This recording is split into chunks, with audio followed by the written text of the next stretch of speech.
have with me the highly esteemed Amanda Bartolotta. She is WorldNetDaily's investigative reporter that is on the immigration and probably a little bit on the outsourcing issue as well. She has gone deep into the recesses of the immigration industrial complex in both America and in India in particular. And she has another explosive report for us. It's called Imported Degrees, Exported Jobs, and it uncovers how the U.S. student visa program is being weaponized against American workers, which is no surprise to anybody who's following this issue. So I'm so glad you're here with me, Amanda. Let's get right into it.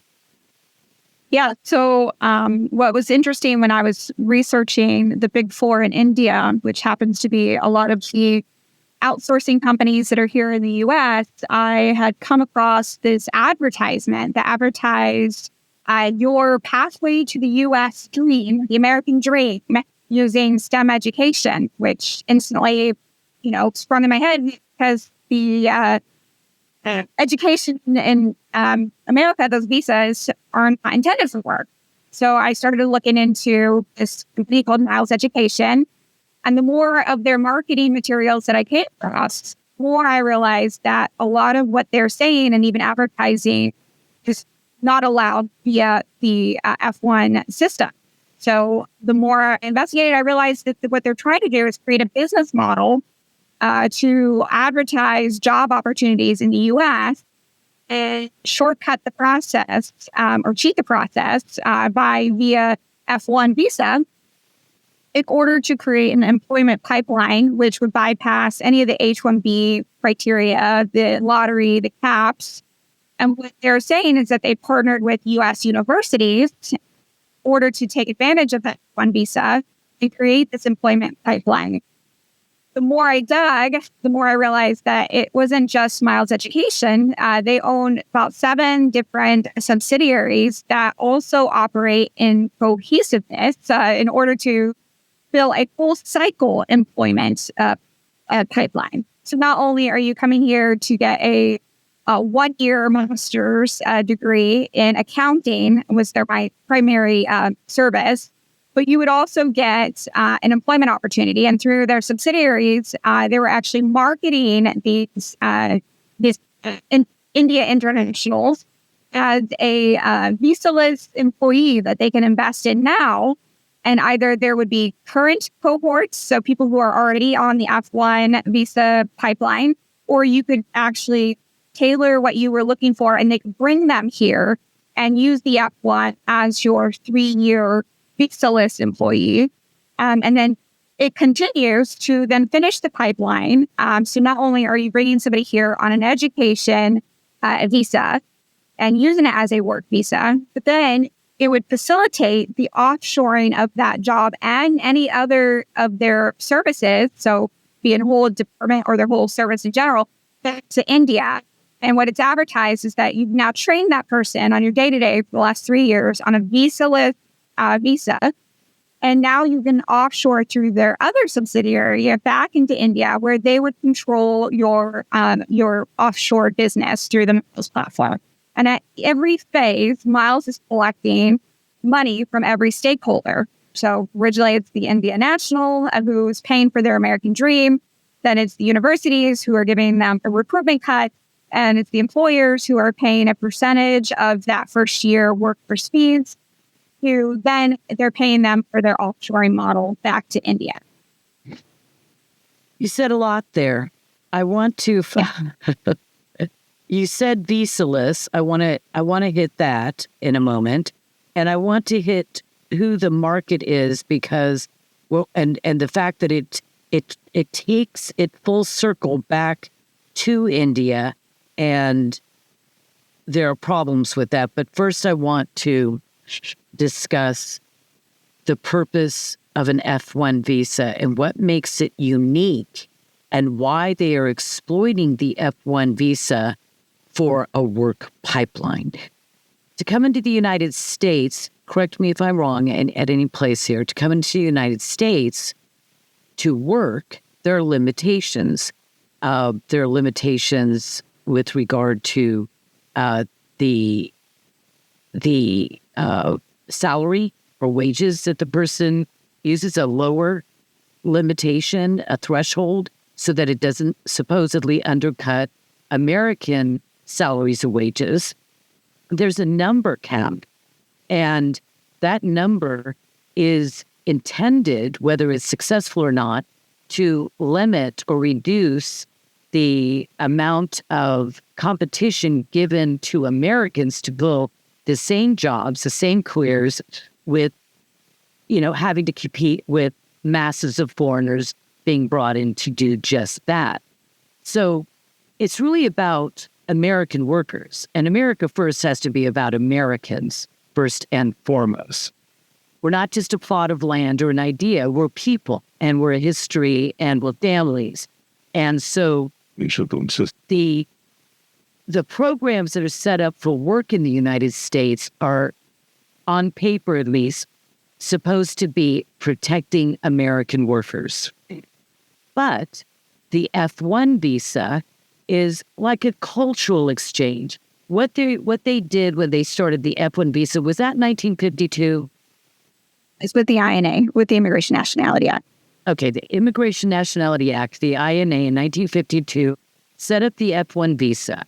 And the intention there was to have relations with foreign nations and thereby, I guess, probably lessening conflict, which is a positive thing, and encouraging cooperation and cultural exchange between nations because, people you're less likely to bomb or to cheat or, to have conflict with. So there are no limits on F-1 visas because the student, the foreign student, F-1, is being brought in just for education. And they are affirming when they apply for this visa that they will be returning to their home country immediately after their graduation. Thereby, there would be no competition with American workers. Makes sense. There's two different kinds of visas for two very, very different things. The one that would not encourage competition does not have a cap. And so if they use, now this is where I'm going to ask you to interpret for me, if to bypass the country caps and the caps for work visas, if they go and use the student visas that are uncapped, now they have just opened up a massive amount of competition to American workers and cheap foreign labor that they have no limit on. There's just no cap limit. So does that adequately set the table for the difference? Yeah, absolutely. So you're right. It was for cultural exchange, first and foremost. It was, never intended to be a work pipeline. And under oath, they're saying that, yes, I have full intentions not staying here permanently. I'm here to get my education and go back home. And the whole reason why we even expanded the opportunity to on OPT or STEM OPT was for training, optional practical training in the, education that you just got. I'm going to slightly disagree with you with that. And we have to, in every video that I do on this subject, which is one of the most critical to America's future that is anywhere being addressed today or must be addressed today. And that is our visa system. The OPT, optional practical training, I'm going to repeat it for those of you who have already heard me say so, but I will for everybody who has not. Optional practical training is a program that is not a visa program. It gets sort of clipped onto the F-1, the foreign student visa. So again, authorization. Exactly. It's just an add-on. And what they're doing is saying, well, we should give these foreign students, they've been here, they've been educated, we should give them the opportunity to stay on in America, not just send them back. and to stay on in America so that they can get some practical training in the real world in America, work besides Americans, work for an American company. Aren't we altruistic? The problem, the first and foremost problem is this show is called America First Immigration because we know one thing as Americans, that immigration is intended only for the benefit and the interest of the United States and the people of the United States. And now this OPT was added because we thought we would just open up competition to our own students who've just graduated. And rather than allow them to start off their career journey on a level playing field, their foreign fellow students that are from foreign nations are given a leg up. And it's, by the way, the more I look into it and the more we were talking about this just before you got on, they're given such an advantage over an American-born student in attempting to get that first job, to get the experience, by the way, that is truly required to then get that first big job. Experience added to your degree is 10x you're more valuable as a potential employee, Absolutely. right? So OPT was added so for the benefit of tech companies and universities so they could get cheap labor. One more thing about optional practical training OPT. The worst thing, well, I don't know, it's all so bad, is that these students are handed a job. They get trained. Their training is assumed within the program. Not Americans. They don't get it. Your sons and daughters will not get that training. And then the American corporation or university does not have to pay any FICA. There is no Social Security. There's no withholding for income tax. There's no unemployment insurance that's being contributed to.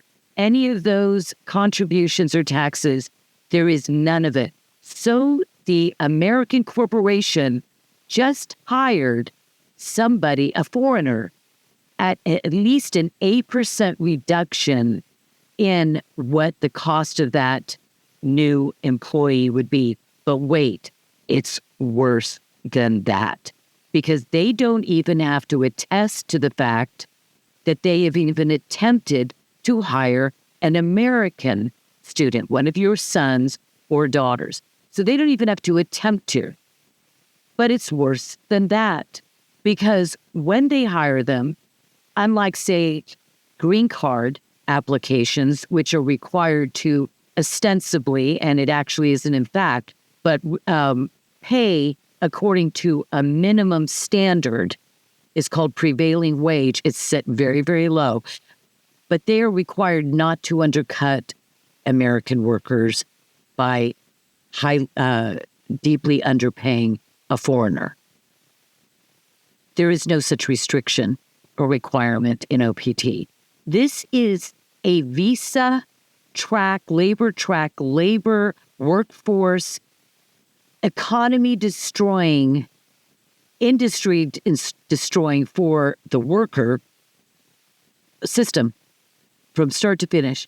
Now Modi of India is attempting to get further concessions from America as we speak right now. You should be reaching out to senators, congressmen, and writing the secretaries of the various departments and the president of the United States and get people in gear to take action, rather, on this issue. You are now going to add something. If that was not nightmare enough, Amanda is, of course, because she's this is her superhero strength. She has uncovered something that, if it's possible, could blow your mind more. Take it away. Yeah. So on top of already having advertised this opportunity to come here for work and live your American dream, they're then advertising these Indian nationals in advance before they even touch the American soil to employers as a visa-less or visa-free worker that you don't have to tell the government that, to apply for an application, but that are willing to work cheaper because there's no prevailing wage that you have to meet. So they're cheaper than the domestic workers. They're saying that in their advertisements, they're more loyal and hardworking, and that there's no turnover with these applicants. They're giving them every reason why they should absolutely hire these Indian nationals through this program. And they're recognizing and advertising that it's going to be using the STEM program, that they're going to be partnering with the university to bring your workforce here, that it's going to be, again, cheaper. You don't have to pay taxes on. You don't have to worry about any visa paperwork. And then it gets worse. Let's decide that if you don't want to offshore, you want to keep them here, but you don't want to risk the H-1B lottery.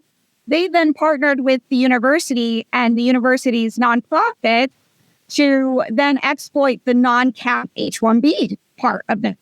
So now you have, again, you're defrauding the intent behind these programs. The intent behind university and nonprofit was not intended to bypass the lottery. It was intended for actual university and nonprofit work. And instead, let me stop you there for a moment. I'm sorry to interrupt. When you talk about visa-less, what everybody has to understand is this. When an American corporation wants to bring in cheap foreign labor, they have to fill out some forms. It's perfunctory in the sense that, what does it really mean most of the time? But there's a cost on their side to filling out forms. Do they have a fee for H-1B? Yes, they do. They have lots of fees. Okay, so the corporation has to pay fees in order to be awarded the privilege or right to have a foreign worker come through the visa. The visa is actually attached to the company. It's not the worker's visa, it's the company's visa. So there's cost there, right? And hassle.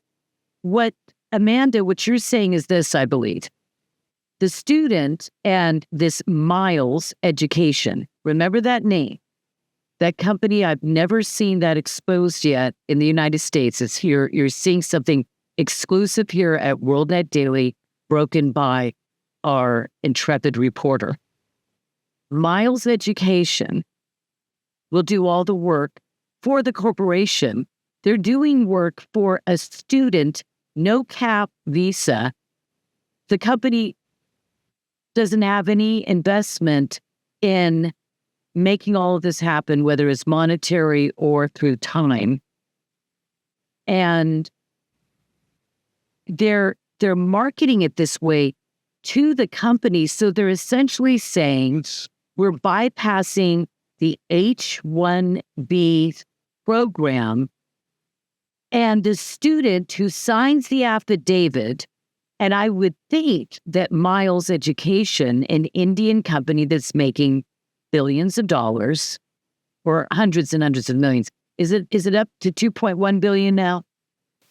So the way that I've found evidence of what they're making, so they said that this year they made 45 million, whereas in 2023 they made about 22 million. So now they're the 25 million range, but they have, through their program, brought India $8 billion. Oh, okay, that's the billion. So they're making 45 million? Correct. And then they have brought India, we don't know how that's broken down, but obviously transfer payments, remittances. I'm not sure what else that they include in that. Excuse me?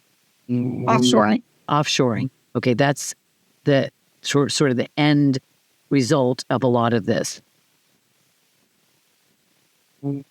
So India is gaining $8 billion in its GDP because of Miles alone. And they have many other companies like this doing this. Very same or similar type of programs to game or scam the system. So that's what you mean by visa-less. they don't pay for it. They don't have all the fees, and they don't have to work and get the lottery to get those visa workers in. They're going to instead go to the universities. So continue. Yeah, and even with the F1 piece of this, so the whole model behind the visa-less piece, what is this going to, mean to the Indian national that makes it interesting for them? Why are you using accounting? The whole, I would say, catalyst for the success of their program is the 3-year piece. And they admit this in multiple ways. And they actually advertise this as this innovative concept that they decided to take a non-STEM certification and degree, which would normally end up with an optional practical training of 1 year. They then incorporated some basic Excel and analytics into the program, so then they can just call it STEM. Okay, but in order I gotta clarify for everybody, because you talk like somebody who knows all of it, and I have to interpret that back. There are two kinds of OPT, optional practical training. The first one began many, many years, even decades before the second. The first one was just optional practical training, OPT, and it could incorporate various degrees of study and industries.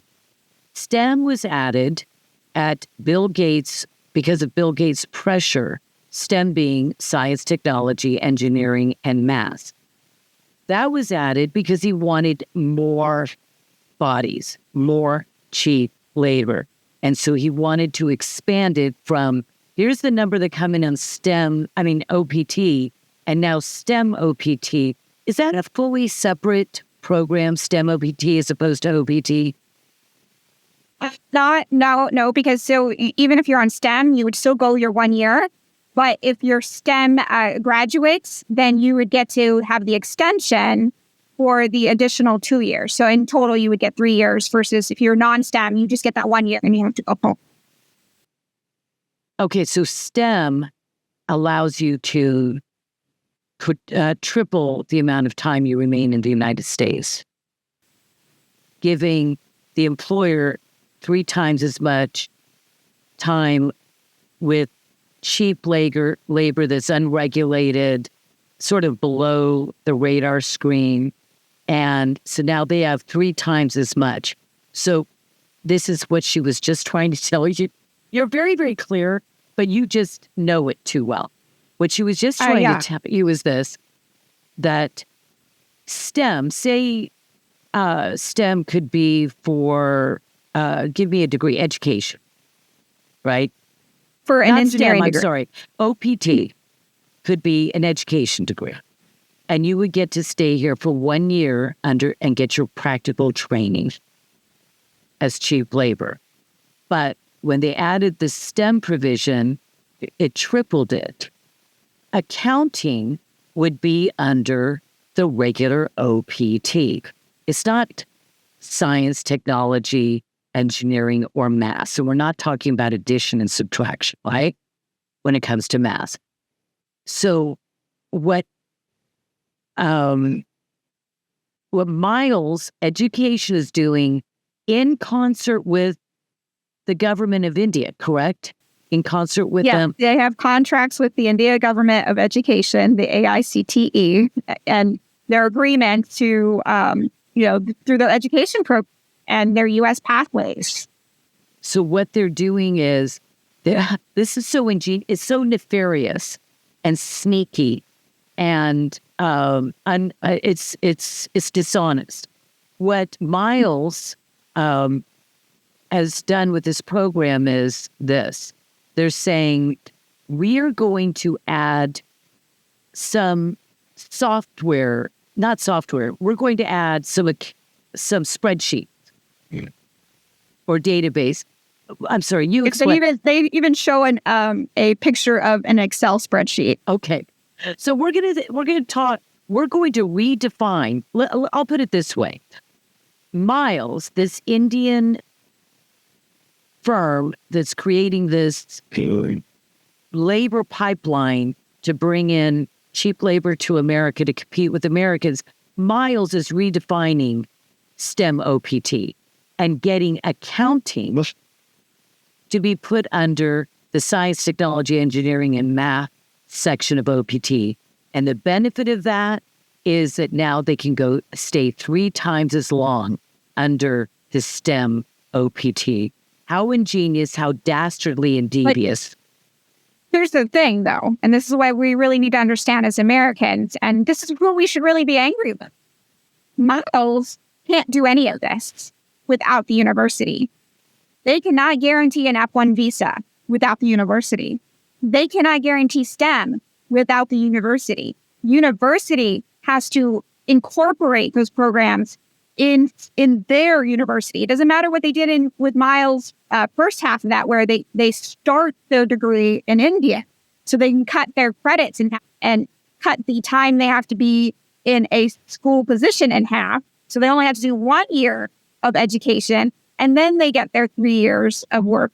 So in order for any of that to be successful and to profit off of that, the university has to be not just a willing partner in this. They have to truly do a lot of the legwork up front. They're the ones that are sending the F1 and part of Miles, U.S. Pathways program goes even up further to make this even more valuable to the Indian national.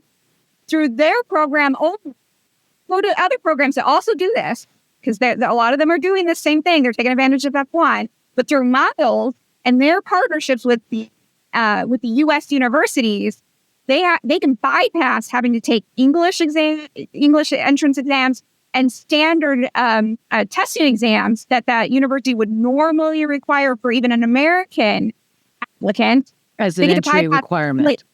As an entry requirement? Yeah. So Indians who notoriously, and I'm not trying to be mean or anything, but Indians notoriously have communication problems, especially for those who are very early in their journey into English and in America. Those very same students are not going to be required to take an entrance exam in English to verify that they can speak English. And what other kind of exams are they not being required to take? What else? Would it test their math skills or numeracy? Yeah, they call similar like the CSAT score testing that we would normally have to take to kind of see where you're at in your education. Those type of exams, and they list a couple on their advertisement. But what they say is that you get to bypass these exams that you normally would have to as an Indian national for any of the other universities or other programs. You get to bypass that with Miles because their partners believe that they only invest or incorporate people that they've thoroughly vetted and know are going to be able to make it through these programs. In other words, they are saying that the universities of America, or those that we're in partnership, they are intimately aware of our standard of education and vetting of our students so that they can trust in our vetting and credentialing or testing of applicants and students. So our word will be gold. They'll trust us and they'll just accept our Indian students in this program without question. There's no entrance requirement then. There's no entrance requirement. The entrance requirement is in India behind closed doors, behind a curtain, because we can't see that. And the universities are actually buying into this. Oh, absolutely. They're in full support because, first of all, and there was a lot of, different articles that I read that verified this. The Indian National represents in some cases, up to 50% of their revenue. And the only way that you kind of keep that pipeline going is to prove that you are a university that gets these, applicants OPT, and that you are a university that helps guarantee them jobs because you want to attract that. That's a lot of money. if they are wanting, full tuition applicants, that's their pipeline.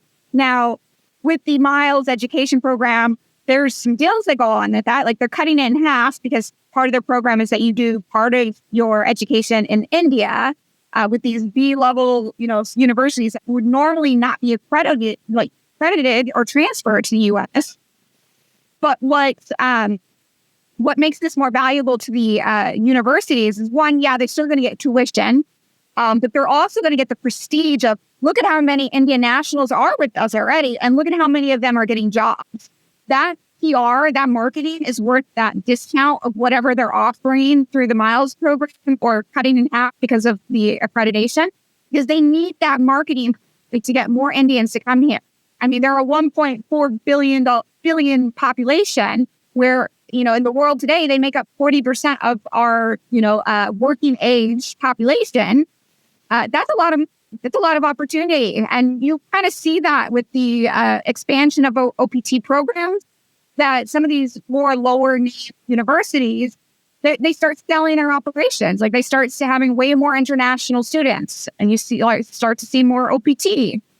Well, when I researched their technical colleges or degree programs in universities some time ago, what I found shocked me, because I was looking for international rankings of universities that had degrees in technology of some sort, math, technology, STEM, actually is what I was looking for. And so I don't know the total number of universities that are being rated, but I do know that America had a huge number in the top 10 and 20, a massive dominance there. And then, of course, the United Kingdom and others. I don't have it in front of me, and it's probably not worth looking up. So America says number 1 and 3 and 4 and maybe 7. And, that's the mix. You can look it up, or we can put maybe a link in the notes or any posts on X. India's MIT, their top ranked MIT-like university is called IIT. Their top IIT comes in at 250 to 230 on the global ranking. That is enough to it should be a paradigm shift moment for anybody ever exploring this. If their top tech universities or STEM universities are at the highest on par with 250 to 280 in the global rank, that is saying that their education is subpar, dramatically subpar. Yeah. And as we've talked before on my research on the India government and involvement with their academia, what you do see is that they take extensive shortcuts, that they create various different ways to earn your credits, to shorten the amount of time that you have to be in an education and getting your education. Because the sooner you have your degree, the sooner you can start providing value to the country via working and going, on the H-1B program, or go F1 to go to the H-1B. You don't start bringing value back to India.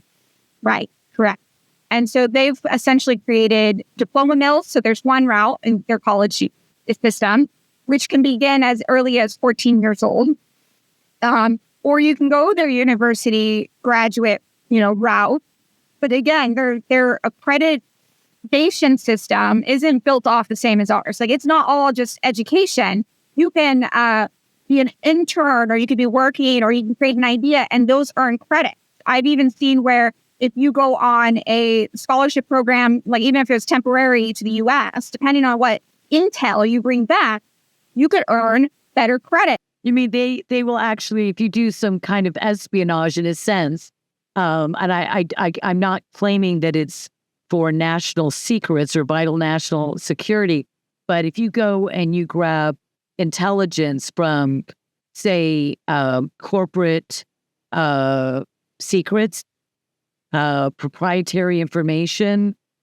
You mentioned earlier that the education system, that they will just copy all of the programs that much time and money is invested in building, and it's sort of, a proprietary system.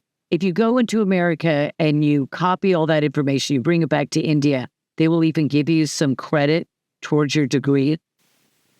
Yes, and the better your presentation is on the information that you gathered, and that includes beyond that. It includes, because part of this is like an intern opportunity as well with some of our big tech companies, and you're writing down their day-to-day operations. You're watching how people interact. You're bringing back that information, like how the managers interact with, their subordinates. So they can tailor things so people. It's like teaching to the test. Americans are going to do this. America does it this way, so we're going to give you that information up front. Very interesting. Well, that's kind of a side note, and probably a lot of people would say, "Oh, come on, Elizabeth, Amanda, that's just no, really." So we'll look at it perhaps in an upcoming episode. Well, the FBI, they did a report on it in 2011 that's why people were using the International Education Program, F1, to do, was to take those copies of the university programs and send them, and that they get a lot of money on that. But then again, you look at President Trump's recent trade barriers document, and it talks about the same thing, using our education system, our visas, to come here and copy and take our, intellectual property back to their countries. And India is specifically named. But yeah, we go back to the Miles program. So Miles, remember the name of that company, and Amanda has gotten as much data as possible so that when it comes down, because she has found before that sensitive items on the internet are taken down because maybe they just expose too much. So take me to the next section of what you want to talk about with regard to Miles and how they're sort of gaming our system. Do you have any idea of the numbers? Is there a cap on OPT? Is it 250,000 or there's no cap? No cap. There's no cap. So that's the problem. And even here recently, there's a lot of lack of transparency. First of all, not recently. There's a lot of lack of transparency. We got some of that transparency when Trump was in administration the first time, where they actually published which employers were utilizing OPT. And you start to see, like in the Amazon example, over 2,000 OPT in 1 year. Over the span of the time that OPT has been allowed, it was like 17,000 OPT that works for Amazon alone. And so it showed some of that transparency of like who's using these programs. Because then you start to see the big picture of how these are hurting Americans. But then in the Biden administration, they took it all down. And here recently, as I was, been digging into all of this, which honestly, I hope that this is a glitch, but the DHS is taking back down the CVIS numbers again. Luckily, I already had that. But why is it down currently? Why is it under the new administration that there is less transparency and we're seeing less information that can offer you the data that you need in order to hold the companies and the Indian companies responsible, or to be able to expose nefarious doings? That is not good. I'm sure President Trump doesn't know about that, but whoever is in charge of it, that is a problem. Definitely been within the last few months, because I watch these things pretty regularly. I have alerts when things get updated, which even then the data that was available is just how many have been issued and how many have been extended. It's not telling you the employer. That, like I said, that data went out the window with Biden. But now I can't even see the numbers that are being issued. But you asked about how many are through these programs with Miles. So what they claim so far is that they have over 70,000 alumni that have already gone through this whole process. So they've, come to the U.S., have, either here currently. And I did many case studies on this. I would find the Miles Education alumni that they advertised. I would find them on LinkedIn, and I would see it all mapped out, that they went to the Miles Education program, that they worked with that university, that they even named, and that they're at an employer that has been named. And all of it matches their timelines perfectly. So yes, these models have been successful. You verified it. Yeah. Let me There's ask over you 70,000 right now. Let me ask you this question. Okay, firstly, I want to reemphasize what you just said, that we're hearing that the Trump administration is going to allow 250,000 OPT workers, cheap labor, on that program this year. They're going to approve 250,000. That's what I've heard. In previous years, there's been 200,000. So if this trend is what it looks like, we're actually increasing under the Trump administration. And I do not accuse President Trump of knowing this and fully understanding it. No man can know all things. And whoever is working in those systems that are increasing those numbers and then giving President Trump intel that is inaccurate or misleading, they're the ones